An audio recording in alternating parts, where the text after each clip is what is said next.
gente vai falar agora sobre a qualidade e os distúrbios do sono. Estamos recebendo aqui a médica Amanda Lira, ela que é especialista em medicina do sono, tá? E por formação é otorrinolaringologista, começou a pesquisar, estudar o ronco. E aí foi se aprofundando e chegou nessa questão do sono. Aqui nos bastidores já fez consulta informal com pelo menos 3 pessoas. Quem serão elas, hein?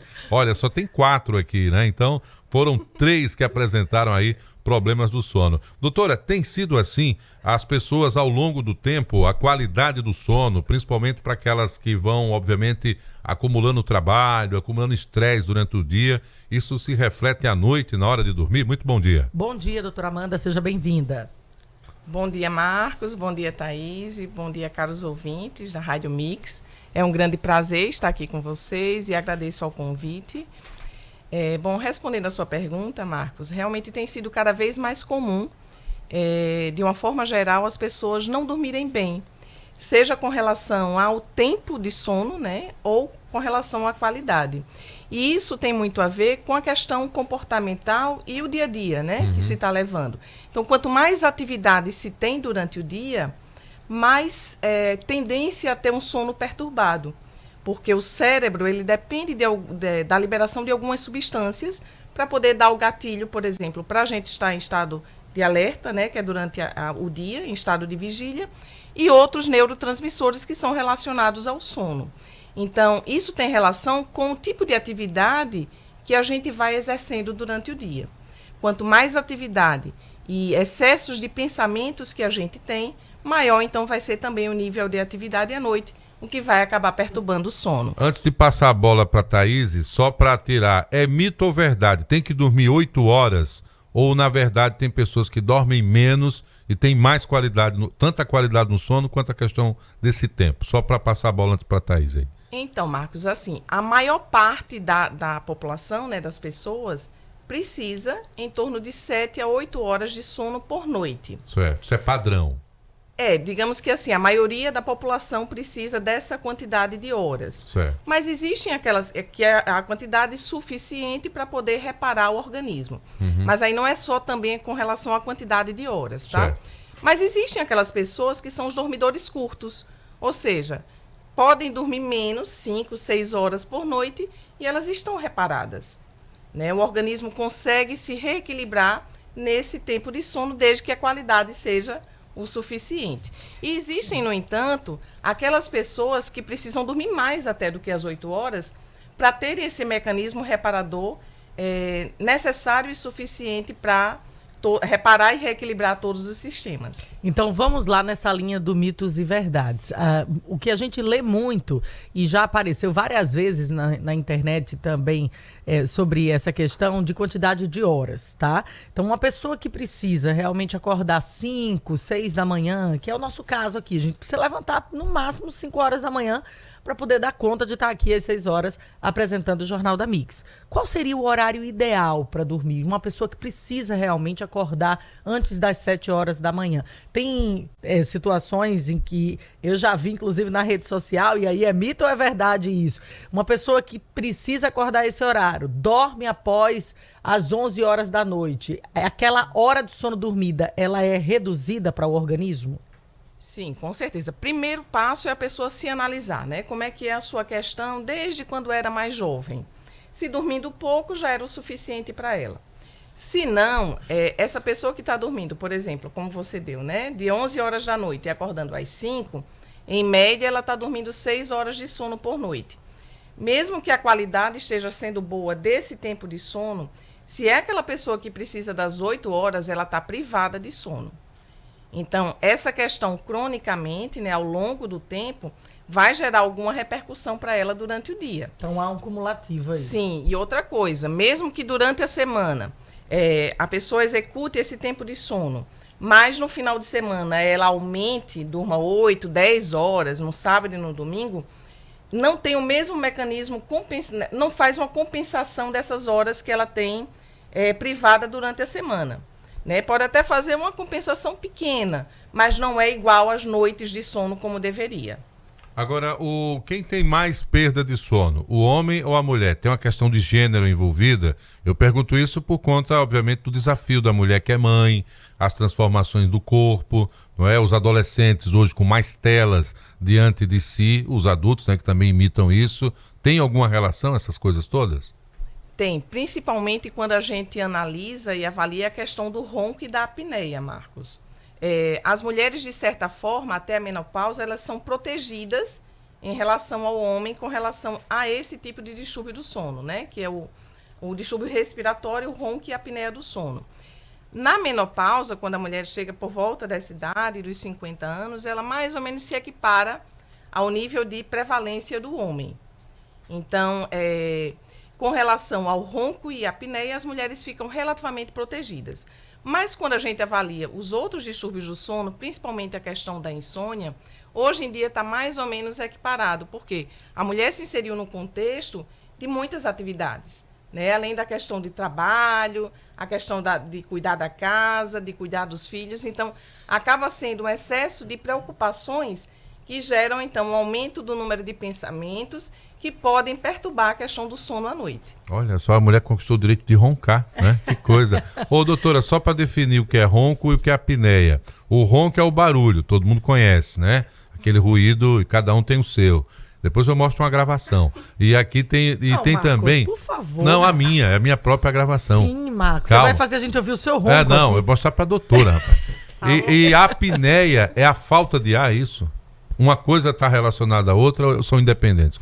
Então, Marcos, o ronco ele é um sinal de que está existindo alguma dificuldade para o ar passar pela via aérea superior. Que é todo esse percurso que vai do nariz até a garganta. Então, por isso que quem tem desvio de septo no nariz afeta essa qualidade. Então, pode geralmente apresentar o ronco. Então, certo. O ronco é um sinal de alerta. Né? Está existindo alguma dificuldade para o ar passar por esse trajeto, né? Certo. E a gente precisa do ar para viver. Claro. É ele quem traz o oxigênio. O que acontece normalmente? É um processo gradativo. Então, a pessoa começa a apresentar um ronco primário, né, que só tem ronco, por exemplo, não tem uma dificuldade ainda significativa para o ar passar, mas à medida que a pessoa vai envelhecendo, a musculatura também vai ficando mais flácida, tende a ter também depósito de gordura, né, aumento de peso, a questão comportamental influencia. Então, podem surgir uma dificuldade maior para a passagem do ar, que chega a gerar, então, uma interrupção, seja ela parcial ou total desse fluxo de ar. E aí, o que acontece? O nível de oxigênio vai baixando, né? Ele não consegue mais chegar como deveria aos pulmões e, consequentemente, não consegue oxigenar adequadamente todos os nossos sistemas.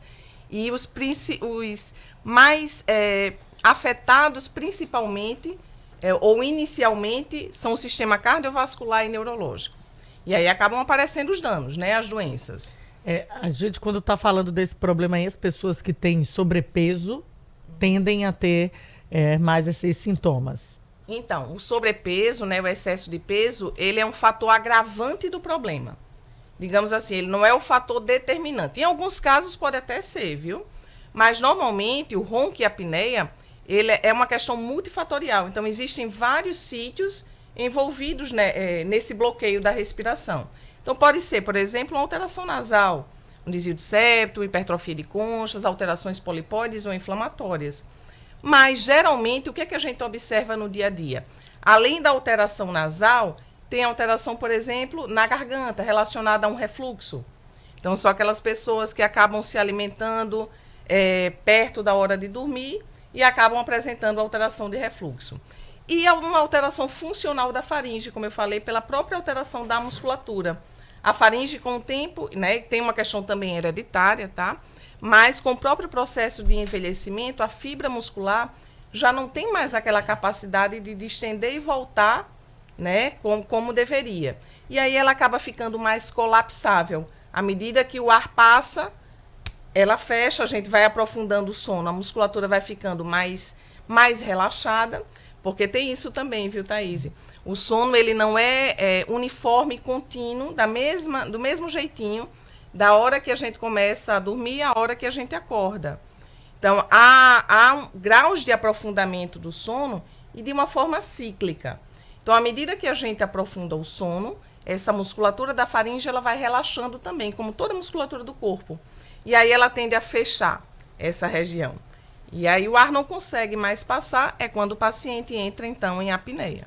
Para finalizar, a internet vive dando sugestões, né, nos Instagrams da vida, de pequenos equipamentos, um que põe no nariz, outro que põe na frente da narina, um que põe na boca, que são coisas para diminuir o ronco e ajudar a pessoa a dormir. Isso é mito ou é verdade?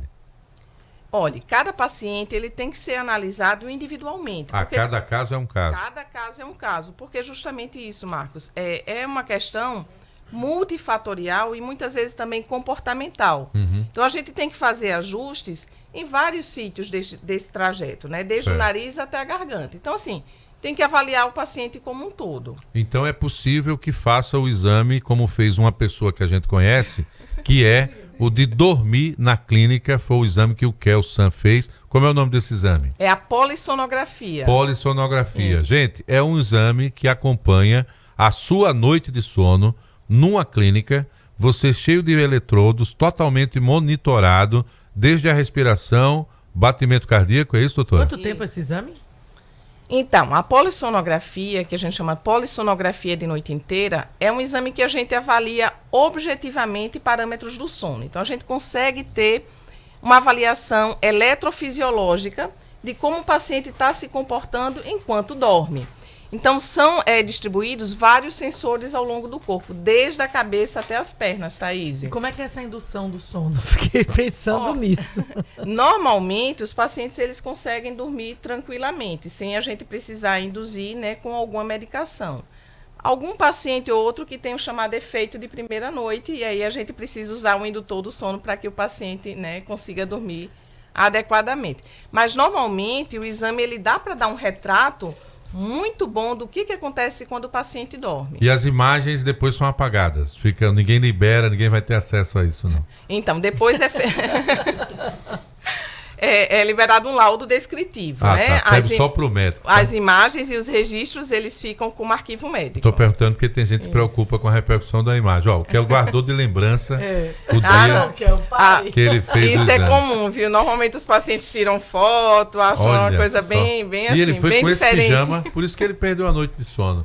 Ô, doutora Amanda Lira, muito obrigado pela sua presença. Esse assunto não se esgota aqui. Acho que a produção terá que marcar um outro encontro, porque é um assunto interessante, está afetando a vida de todo mundo. A gente pode fazer uma relação do sono e a produtividade, do sono e o mau humor, não é? O sono e acidentes automobilísticos. Exatamente. Olha, tem várias frentes aí que a doutora Amanda pode vir para trabalhar conosco. Fala. O Rilson aqui, que está ligado no YouTube agora, disse assim: bom dia, eu tive uma noite excelente, e vocês? É o que ele acredita, né? Pois é, então, doutora Amanda Lira, especialista em medicina do sono, vai voltar aqui, o nosso Pedro vai articular. Ela que é otorrinolaringologista, tirou algumas dúvidas aí no dia de hoje. Tenha um bom dia, doutora, prazer conhecê-la. Obrigada. Muito obrigada, Thaís, obrigada, Marcos. Novamente foi um prazer estar aqui com vocês. Muito bom, foi contratada pela empresa para cuidar do sono da gente, olha só. E o meu anúncio agora... Não tá fácil não. O meu anúncio agora tem tudo a ver com essa entrevista. Você já sonhou aí em expor